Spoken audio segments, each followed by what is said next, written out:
So last season, the LA Clippers were the most disappointing team because for the whole year, they were the most hyped up LA team. Because even though there was a lot of clear problems with them, people ignored it just because of their depth.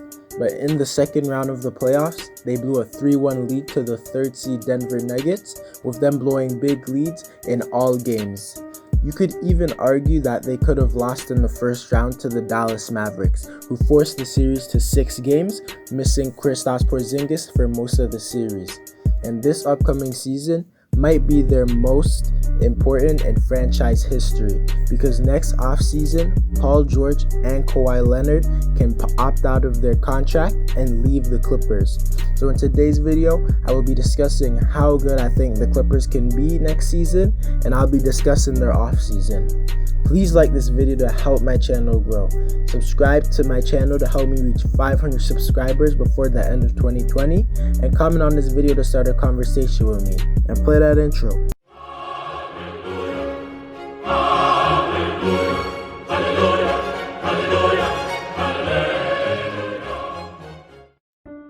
In this year's offseason, the Clippers' biggest signing was signing Serge Ibaka to a 2-year, $18 million deal. I think this was a great move because Ibaka is coming off the best season he ever has had, averaging 16 points while shooting nearly 40% from 3. Ibaka brings elite floor spacing, and with him the Clippers could have a good shooter at every position.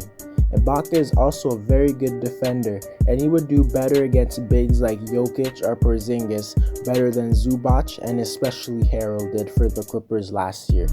I think Ibaka is way better than Harrell, and I think signing him is a huge W. The Clippers also re-signed Marcus Morris to a 4-year, $64 million deal.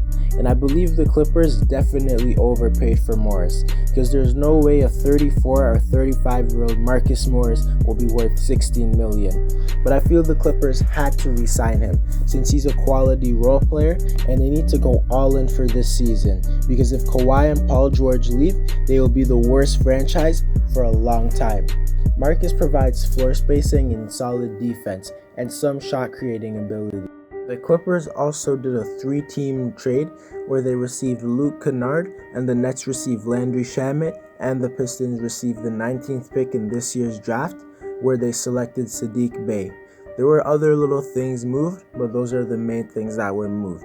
And I think this is a good move since Luke is more consistent than Shamet and has some ball handling abilities. And the Clippers still have Lou Williams, who is one of the best 6 men, but he is inefficient and inconsistent, and he always plays bad in the playoffs. Lou is also a very bad defender, and I think he's very overrated, because how valuable is a player who sucks in the playoffs and is a horrible defender and can only score? I think the Clippers offseason has been solid, but I think they're a team that needed a great offseason, and I think it's even worse that the Lakers had an amazing one, because now the difference between the two LA teams are even more. And although I think Harrell was bad for the Clippers, I think him going to the Lakers is still bad because he will give them more depth and versatility.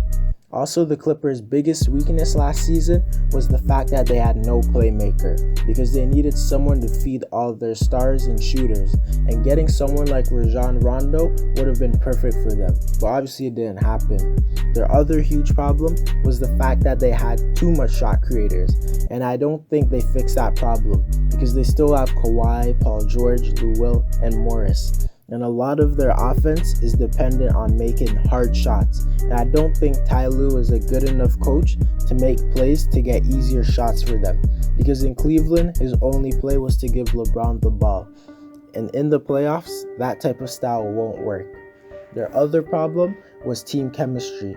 And I think it could be a bit better, but I don't think it will be good in general, because there's so much reports of dysfunction in their locker room. So with them not fixing any of their problems and their biggest challenge in the West getting better, I don't see how this offseason can be viewed as a win at all.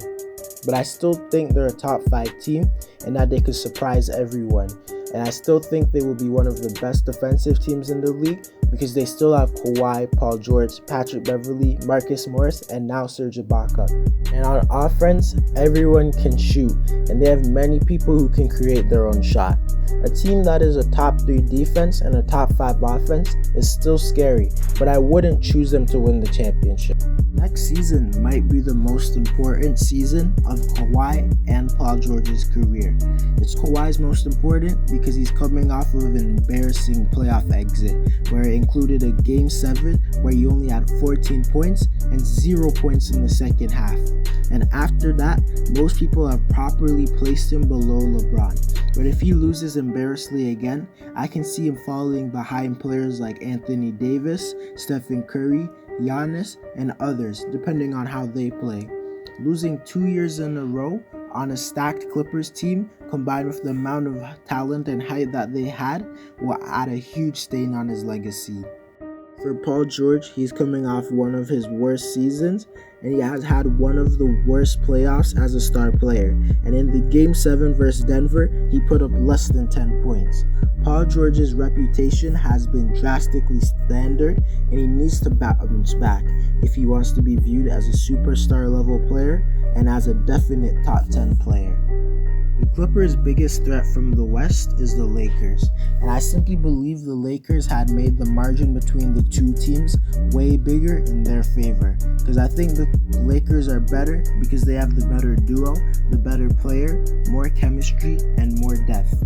And I just won't bet against LeBron. The Clippers' other biggest threat is the team that they blew a 3-1 lead to in the Denver Nuggets. And if I'm being honest, I believe these teams are evenly matched, but I would give the slight edge to Denver, since last season they did beat them. And I also expect MPJ to take a huge leap.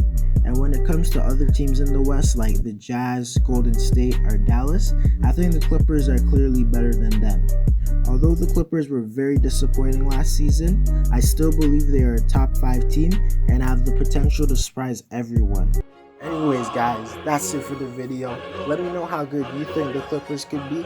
Drop a like if you like this video. Subscribe to my channel to help me reach 500 subscribers before the end of 2020. And comment on this video to start a conversation with me.